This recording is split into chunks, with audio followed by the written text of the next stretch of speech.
Welcome back to my new video. आज हम पढ़ेंगे क्लास 9 का एक न्यू चैप्टर जिसका नाम है नेचुरल रिसोर्सेज। तो नेचुरल रिसोर्सेज हम जानते ही, वैसे हम नाम से ही पता चल रहा है कि इसमें हम ऐसी चीज़ों के बारे में पढ़ेंगे जिसका जो कि नेचुरल होगी। ठीक है, नेचुरल रिसोर्सेज मतलब रिसोर्सेज एक तो होता है कि हम कोई भी चीज़ को आसपास हमारी कोई भी इतनी सारी चीज़ों को हम यूज़ करते हैं, वो चीज़ रिसोर्सेज में आती है। जो हमें कोई फ़ायदा दे वो रिसोर्सेज में आती है। तो नेचुरल रिसोर्सेज चैप्टर का नाम है। अब हम थोड़ा सा इंट्रो पढ़ लेते हैं कि क्या है। तो लाइफ, इस अर्थ पे जितनी भी लाइफ है वो डिपेंड करती है रिसोर्सेज पे।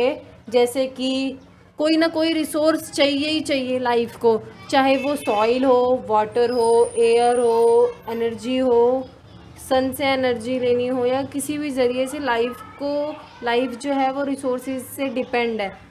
अब क्या है कि अनइवन हीटिंग ऑफ एयर जो होता है वो over land and water bodies causes wind. इसकी वजह मतलब अनइवन जो हीटिंग होती है एयर की लैंड पे या वाटर बॉडीज़ पे, इसकी वजह से विंड होता है। Evaporation of water from water body. अब वाटर बॉडी का अगर इवेपोरेशन हो रहा है तो वो कंडेंस होके हमें क्या देगा, रेन। कंडेंसेशन जब होगा उसका वाटर का तो वो हमें क्या देगा, रेन देगी।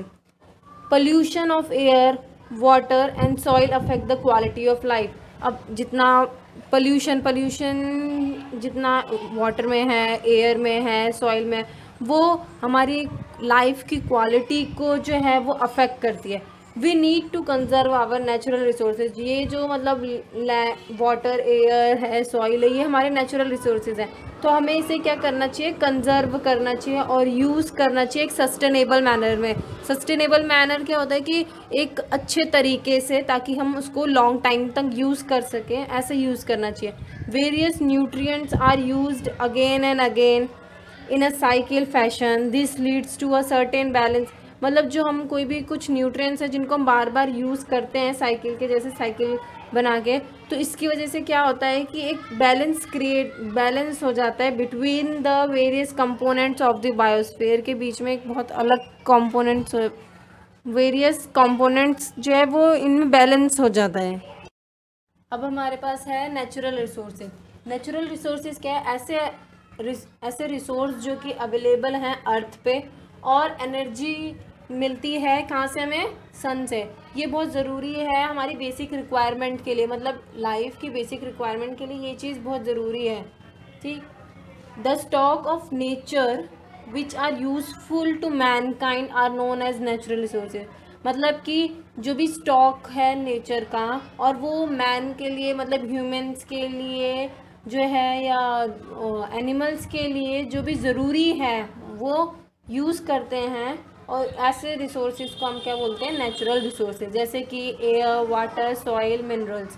अब रिसोर्सेज ऑफ द अर्थ पे रिसोर्सेज क्या है, तो आउटर मोस्ट जो क्रस्ट होती है अर्थ की, हम उसको लिथोस्फीयर बोलते हैं। फिर जो भी वाटर, हमें पता है कि वाटर कवर करता है 75% ऑफ अर्थ सरफेस को। तो जो, और ये अंडरग्राउंड भी पाया जाता है, इस वजह इसको हम क्या बोलते हैं, हाइड्रोस्फीयर। और जो एयर है जो कि कवर करती है पूरे अर्थ को, जैसे उसको हम ब्लैंकेट भी बोलते हैं। जैसे ब्लैंकेट पूरा कवर करता है, वैसे ही एयर जो है वो ब्लैंकेट की तरह अर्थ को कवर करती है, इसलिए हम इसको एटमॉस्फेयर बोलते हैं।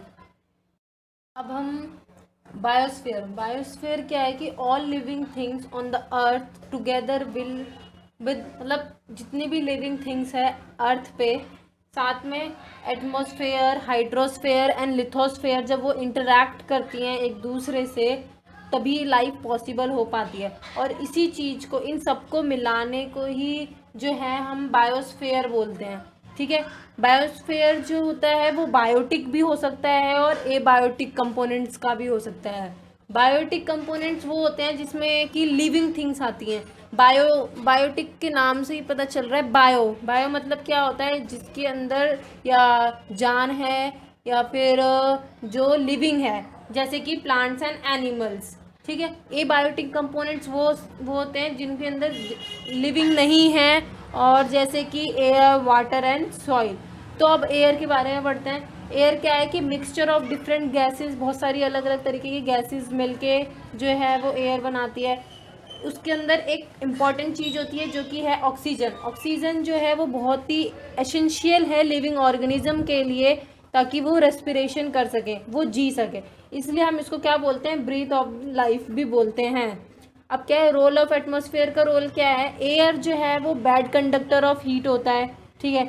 इसकी वजह से क्या होता है कि it keeps the average temperature, ये हमारे अर्थ का टेम्परेचर जो है उसको मेंटेन करने में बहुत हेल्प करता है ड्यूरिंग द डे टाइम में या पूरे साल भर में। मतलब कि एयर जो है वो बहुत ही इंपॉर्टेंट रोल प्ले करता है, जिसकी वजह से क्या होता है कि हमारे अर्थ का टेम्परेचर जो है वो मेंटेन रहता है। प्रिवेंट, और क्या करता है कि प्रिवेंट द सडन, एकदम से जो टेम्परेचर में इंक्रीज ना हो पाए ड्यूरिंग द डे टाइम या नाइट टाइम के में एकदम से टेम्परेचर में सडन चेंज ना हो पाए। इसकी वजह से ये भी कौन देखता है, एयर ही जो है वो एटमॉस्फेयर ही जो है हमारा मेंटेन करता है। और क्या है कि अब मूवमेंट ऑफ एयर, अब मूवमेंट ऑफ एयर के बारे में पढ़ते हैं। अब मूवमेंट ऑफ एयर क्या कहलाएगा, विंड, ठीक। तो movements of air from one region, एक रीजन से दूसरे रीजन तक मूवमेंट किसका, एयर का जो है वो क्या बनाता है, विंड्स बनाता है। अब अगर वही डायरेक्शन जो है विंड की अगर सी टू लैंड हो जाए, ठीक, तो सी टू लैंड हो जाएगी तो क्या होगा कि क्यों ड्यूरिंग द डे टाइम के अंदर क्या होता है कि डायरेक्शन जो होती है वो विंड की वो सी से लैंड की तरफ होती है। तो क्यों होता है कि एयर अबव द लैंड, अब लैंड के ऊपर की जो, अब डे टाइम है, गर्मी हो रही है, तो लैंड के ऊपर की जो हवा होगी वो गर्म हो जाती है। गर्म होने की वजह से क्या होता है कि वो मूव करना, मतलब वो नीचे ज़मीन वाली साइड से ऊपर उठती है और फिर वो क्या करता है कि वो सी की तरफ चली जाता है। अब क्या नाइट के टाइम डायरेक्शन ऑफ विंड किसकी हो जाती है, नाइट के टाइम डायरेक्शन ऑफ विंड जो है वो चेंज हो जाती है, वो लैंड टू सी पे आ जाती है।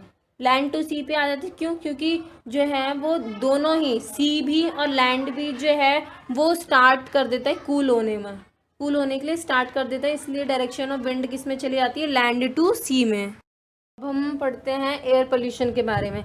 एयर पोल्यूशन क्या है, हम मतलब सुनते आ रहे हैं एयर पोल्यूशन क्या है वो एक्चुअल में। तो an increase in the content of harmful substances, मतलब कि कोई भी हार्मफुल सब्सटेंस का इंक्रीज हो जाना, उसको हम पहले तो पोल्यूटेंट्स कहते हैं, ठीक है। तो अब इन द एयर के अंदर पोल्यूटेंट्स का इंक्रीज हो जाना। अब पोल्यूटेंट्स क्या है, हार्मफुल सब्सटेंसेस, उसका इंक्रीज हो जाना, जैसे कि carbon dioxide, carbon monoxide, oxide of sulphur, nitrogen, fluoride, lead, nickel और डस्ट पार्टिकल। जब ये सब इंक्रीज हो जाते हैं और इंक्रीज होने को ही हम क्या बोलते हैं, एयर पोल्यूशन। इंक्रीज हो जाता है तो वो क्या कॉज करता है, एयर पोल्यूशन। अब उसकी वजह से ह्यूमंस में क्या क्या प्रॉब्लम्स हो सकती है, रेस्पिरेटरी प्रॉब्लम्स होती है, रीनल प्रॉब्लम्स हो सकती हैं, हाई ब्लड प्रेशर हो सकता है, आई इरिटेशन हो सकती है, कैंसर हो सकता है। अब आई इरिटेशन को हम ऐसे भी समझ सकते हैं, जब दिवाली का टाइम होता है, दिवाली के जब बहुत सारे क्रैकर्स बर्न करते हैं तो उसका नेक्स्ट डे जो है वो हमारी आंखों में जलन सी होने लग जाती है, आंसू आने लग जाते हैं, रेडनेस सी आ जाती है। तो ये सब किसके वजह से, एयर पोल्यूशन की वजह से, क्योंकि हम लोग दिवाली में इतने ज़्यादा पोल्यूशन कर देते हैं पटाखे फोड़ के कि वो लेवल जो है या जो हार्मफुल सब्सटेंस का कंटेंट है एयर में वो बहुत इंक्रीज हो जाता है। अब प्लांट में क्या होता है, रिड्यूस ग्रोथ हो जाती है, डीजनरेशन ऑफ क्लोरोफिल हो जाता है, पैचेस पड़ जाते हैं। और अब रेन का क्या है कि रेन कैसे बनती है, फॉर्म बाय इवेपोरेशन, कंडेंस पानी का इवेपोरेशन होना, कंडेंसेशन होना, किससे, थ्रू वाटर साइकिल से।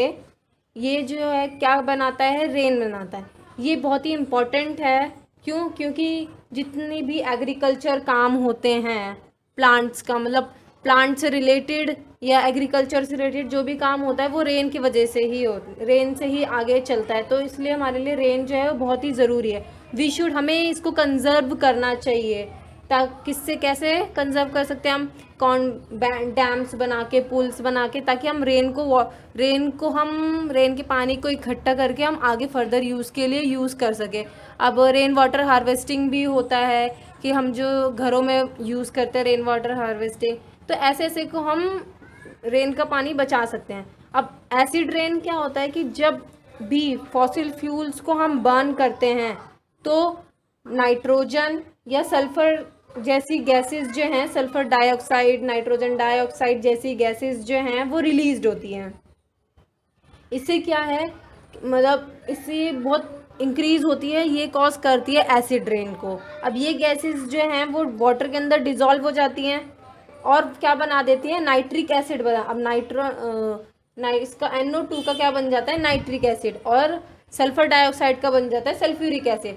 तो जब भी ये जलती है तो एक तो sulphur dioxide nitrogen dioxide form करती है, लेकिन जब ये गैसेस जो हैं वो वाटर में डिजॉल्व हो जाती है तो ये और भी ज़्यादा हार्मफुल हो जाती है, नाइट्रिक एसिड और सल्फ्यूरिक एसिड। और हमको पता है, अगर नहीं पता तो नाइट्रिक एसिड और सल्फ्यूरिक एसिड जो है वो बहुत ही पावरफुल एसिड है, वो मतलब डिस्ट्रॉय करने वाला है। अगर हम स्किन पे डालें तो वो हमारी स्किन डिस्ट्रॉय कर सकता है, ऐसा एसिड है। बस नेक्स्ट है ग्रीन हाउस इफेक्ट।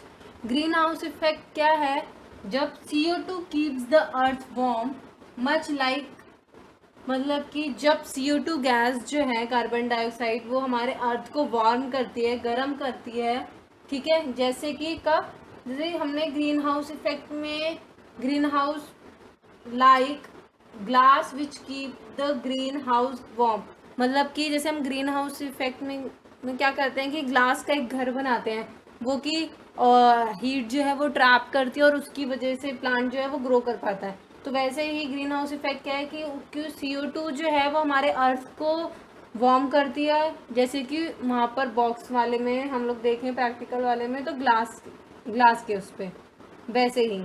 तो इफेक्ट ऑफ इंक्रीजिंग, अगर CO2 इंक्रीज हो जाता है तो उसके ऊपर क्या क्या इफेक्ट पड़ता है, तो लीड्स टू ग्लोबल वार्मिंग। पहली बात तो ग्लोबल वार्मिंग बहुत बढ़ जाएगी, एवरेज टेम्परेचर ऑफ अर्थ बढ़ जाएगा, जितना नॉर्मल टेम्परेचर है उससे बहुत ज़्यादा हाई हो जाएगा। May leads to melting of polar caps, मतलब जो शिमला वगैरह में या जो भी ठंडी जगह पे बर्फ़ हैं वो पोलर कैप्स जो हैं वो पिघल जाएंगे। अब इन्वायरमेंट में क्या चेंज आएगा, इन्वायरमेंट में चेंज अफेक्ट अस। अब चेंज, अगर इन्वायरमेंट में चेंज हुआ तो वो हमें भी अफेक्ट करेगा ही, और हमारी एक्टिविटीज़ भी जो होंगी वो चेंज हो जाएंगी, इन्वायरमेंट जो भी हमारे आसपास का इन्वायरमेंट है उसके मुताबिक एक्टिविटीज़ भी चेंज होएगी। अब इन्वायरमेंट प्रॉब्लम्स क्या कॉज्ड बाय ह्यूमंस के द्वारा कौन कौन सी इन्वायरमेंट प्रॉब्लम्स कॉज करी गई हैं। पहला तो डिप्लीशन ऑफ ओजोन लेयर होने लग गया है। अब क्या है कि ओजोन लेयर जो है वो प्रेजेंट होता है स्ट्रेटोस्फेयर पे, जो कि एक हमारे एटमॉस्फेयर का पार्ट ही है, ठीक है, जो कि है कि from the 16 kilometre to 16 kilometre above the sea level से इतना ऊपर है stratosphere. Ozone is an allotrope of oxygen, oxygen का ही एक ऑलोट्रॉप्स है। इसके मॉलिक्यूल्स जो होते हैं वो 3 ऑक्सीजन एटम से मिला के बने होते हैं। इसका मॉलिक्यूलर फार्मूला O3 होता है। और ये क्या करता है, अल्ट्रावायलेंट रेज जो भी आती है सन से उसको एब्जॉर्ब करता है और प्रोटेक्ट करता है लिविंग बींग्स को, ताकि उनको कोई हार्मफुल इफेक्ट ना हो, जैसे कि skin cancer, weaken the immune system, ये सब ना हो, इसकी वजह से वो एब्जॉर्ब करता है।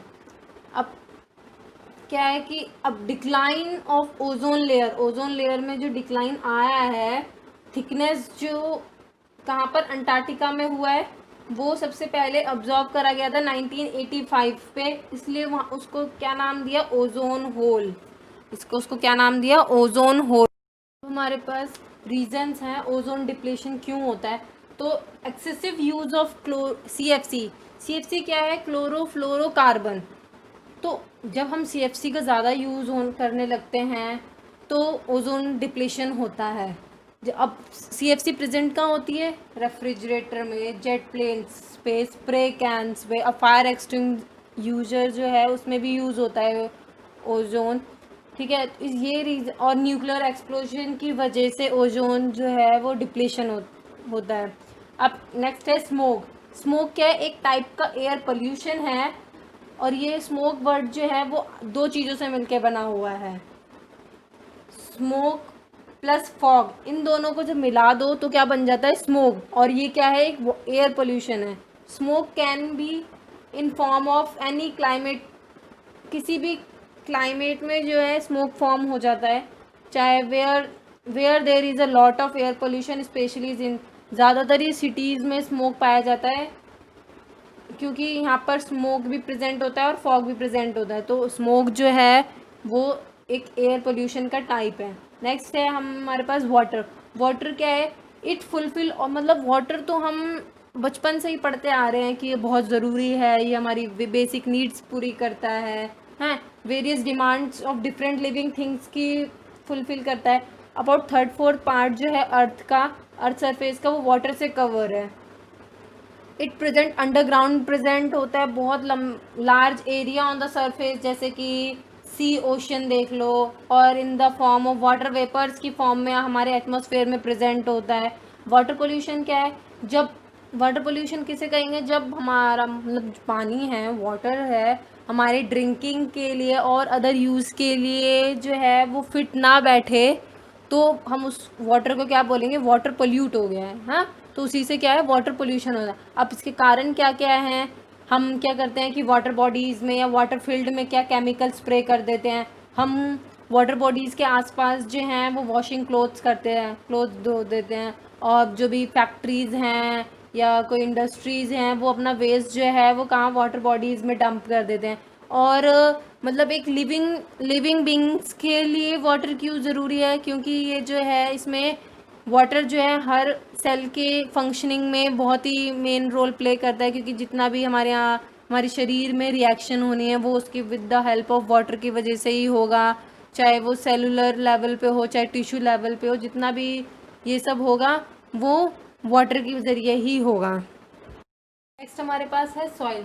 सॉइल क्या है, एक पोर्शन है अर्थ सरफेस का जो कि किससे बना है, रॉक से बना है और डिकेइंग ऑर्गेनिक मटेरियल से बना है। मतलब बड़े बड़े पहाड़ या पत्थरों को का टुकड़े से और डिकेइंग ऑर्गेनिक मटेरियल से हमारी सॉइल बनी है। ये क्या करता है, it provide the support for many, बहुत सारे प्लांट्स को और एनिमल्स को सपोर्ट करता है। अब सॉइल बनता कैसे है, इन फैक्टर्स सन, वाटर, विंड, लिविंग ऑर्गेनिज्म से मिला के हमारी सॉइल बनती है। कैसे, अब हम बढ़ते हैं। सन से क्या होता है कि सन से हमारी रॉक्स जो है वो हीटअप हो जाती है डे टाइम में, ठीक, so that they are expand. तो जब वो हीटअप हो जाती है तो वो क्या होती है, फैल जाती है, और फिर नाइट में क्या होती है, यही रॉक जो है वो ठंडी हो जाती है और फिर वो कॉन्ट्रैक्ट हो जाती है। Since all parts of the rocks do not expand, तो सारा सॉइल का जो है मतलब रॉक्स का जो है वो सारा पार्ट ना ही एक्सपेंड होता है ना ही कॉन्ट्रैक्ट होता है एक ही रेट से। तो इसकी वजह से क्या होता है कि जो फॉर्मेशन ऑफ द क्रैक्स, फिर वहाँ पर फॉर्मेशन हो जाता है किसका, क्रैक्स का, और फिर अल्टीमेटली जो ह्यूज रॉक्स है वो ब्रेक डाउन हो जाती है स्मॉलर पीसीज में। ठीक है, मतलब कि सन की वजह से क्या होता है कि रॉक्स जो है वो हीटअप हो जाती है during the day time and the night time, तो वो वही रॉक जो है वो जो गर्म हुई थी वही कूल डाउन होती है और फिर वो कॉन्ट्रैक्ट कर जाती है, सिकुड़ जाती है। तो ये सिंस हर रॉक का हर पार्ट जो एक ही रेट से कूलिंग डाउन नहीं होता ना ही हीटअप होता है, तो इस वजह से क्या होता है कि उस रॉक्स में क्रैक्स पड़ जाती हैं और फिर इसी वजह से क्या होता है कि वही बड़ी बड़ी रॉक्स जो हैं जिसमें क्रैक पड़ गया है फिर वो स्मॉलर पीसीज में ब्रेकअप हो जाता है। अब वाटर क्या है, वाटर क्या है कि फास्ट फ्लोइंग वाटर, जो भी एकदम तेज़ी से पानी आ रहा है, ठीक, वाटर कैरीज बिग, फिर वो क्या करेगा, पानी जो है वो बड़े और छोटे पार्टिकल्स रॉक्स के अपने अपने साथ लेते हुए नीचे आ जाएगा, डाउन स्ट्रीम में आ जाएगा। तो दीज रॉक्स जो है वो रॉक्स जो लेके आ रहा है पानी, उसमें क्या है कि वो घिसटते घिसटते मतलब कि वो रब करते करते एक दूसरी रॉक से रब करते करते क्या होगा कि वो रिजल्टेंट क्या होगा कि छोटे से छोटे और छोटे पीसीज में कन्वर्ट हो जाएगा। और फिर विंड क्या करता है कि विंड कैरी करता है सैंड को फ्रॉम वन, और फिर जो छोटे छोटे पार्टिकल्स हो गए हैं वाटर के ज़रिए घिसट मतलब रब करते करते, तो वो क्या करेगा, एक प्लेस से दूसरी जगह चला जाएगा विंड के ज़रिए। अब लिविंग ऑर्गेनिज्म क्या करेगा, लाइकेन्स जो होते हैं वो एक स्लो ग्रोइंग प्लांट है। Moss also grow on the surface of rocks, के ऊपर लाइकन भी ग्रो होता है और मॉस भी ग्रो होता है। तो वाइल जब ये ग्रो कर रहे होते हैं तो वो एक रिलीज करते हैं सब्सटेंस को, जिसकी वजह से क्या होता है कि रॉक सरफेस जो है वो पाउडर डाउन हो जाता है और एक थिन लेयर ऑफ सॉइल बन जाता है। नेक्स्ट है हमारे पास सॉइल इरोजन। सॉइल इरोजन क्या है कि carrying away the upper fertile layer of soil, मतलब अपर फर्टाइल जो लेयर है सॉइल की, अपर लेयर, उसका अवे चले जाना, मतलब दूर चले जाना, उसको हम बोलते हैं सॉइल इरोजन। वो किस किस से हो सकता है? बाय रेन हो सकता है, विंड हो सकता है, ह्यूमन एक्टिविटीज से हो सकता है, या रॉन्ग एग्रीकल्चर प्रैक्टिस हो रही है तो उस वजह से हो सकता है। तो इसको हम क्या बोलते हैं? हम सॉइल इरोजन। अब क्या कारण है सॉइल इरोजन के? ओवर ग्रेजिंग, अगर हम लैंड को ओवर ग्रेज करवा देते हैं तो तब जाके अपर लेयर जो है वो रिमूव हो जाएगी या अवे चली जाएगी। Removal of top soil by wind और वाटर की वजह से भी हो सकता है। Due to lack of trees नहीं है अपर लेयर पे सॉइल के, तो वो क्या करेगा? एयर और वाटर की वजह से वो सॉइल इरोजन हो जाएगा। लिविंग लैंड अनकल्टिवेटेड, बहुत टाइम तक उसमें कोई भी एग्रीकल्चर एक्टिविटीज़ नहीं हुई है तो उस वजह से भी हो जाएगा। बायो जियोकेमिकल साइकिल्स क्या होती हैं कि द फ्लो ऑफ सब्सटेंस, अब सब्सटेंस का flow from non living to living और बैक टू नॉन लिविंग, इसको, इस साइकिल को हम क्या बोलते हैं? Bio geochemical cycles. मतलब कि इसमें बायो भी लगेगा, जियो भी लगेगा और केमिकल, मतलब कि पहले कोई सब्सटेंस का फ्लो जो है वो नॉन लिविंग से लिविंग में आया, फिर वापस से वो नॉन लिविंग में चला गया। इसको तो हम बोलेंगे साइक्लिंग ऑफ अ सब्सटेंस बोलेंगे। तो जो साइक्लिंग है केमिकल एलिमेंट्स जैसे कि carbon, oxygen, nitrogen, phosphorus, sulphur, water, biosphere में, इसकी साइक्लिंग को हम क्या बोलेंगे? बायो जियोकेमिकल साइकिल्स। अब ये क्या ऑपरेट करता है? किस किस से? Soil, water, air and biotic factors की वजह से होता है।